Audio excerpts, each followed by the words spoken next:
Dernière série de questions, Madame Élise Fajlès. Merci Madame la Présidente.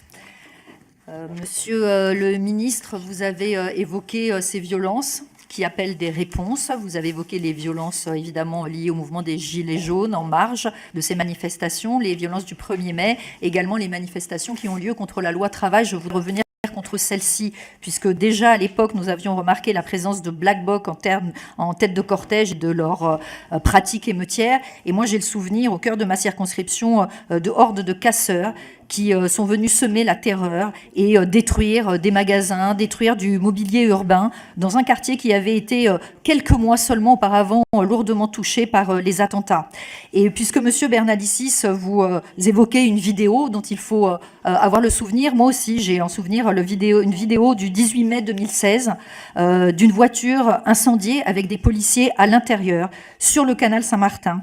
Et ces événements avaient eu lieu en marge d'une manifestation interdite contre une manifestation autorisée, celle-ci, de policiers contre la haine anti-flic. La haine anti-flic déjà à l'époque, en 2016. Donc il ne s'agit vraiment pas d'une loi de circonstance, il faut pouvoir répondre à ça et répondre tout simplement à ces suspicions qu'on peut entendre parfois même ici, à l'Assemblée nationale. Est-ce que ça ne serait pas le gouvernement qui manipulerait la violence? Est-ce qu'il n'y aurait pas des flics à l'intérieur de ces casseurs pour décrédibiliser les mouvements? Donc non, il ne s'agit pas de décrédibiliser les mouvements, il s'agit au contraire de garantir la liberté de manifester. Il en va de la légitimité de l'État, parce que si l'État n'est plus en mesure de faire respecter à minima son autorité, c'est sa fin, et avec l'État, c'est la fin de la démocratie.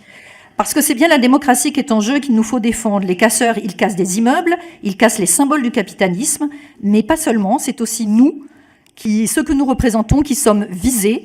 Et donc, on ne peut pas un jour acclamer les policiers lorsqu'ils nous défendent contre le terrorisme, et puis en même temps défendre leurs agresseurs, et on ne peut pas condamner leurs agresseurs et ne pas leur donner les moyens de se défendre et donner à l'État les moyens suffisants, efficaces et clairs pour assurer son autorité. Donc je remercie le gouvernement d'apporter enfin ces réponses et je remercie la rapporteure d'avoir discuté avec le gouvernement pour bien entendu trouver une position d'équilibre puisqu'il s'agit ici de défendre nos institutions et nos libertés fondamentales.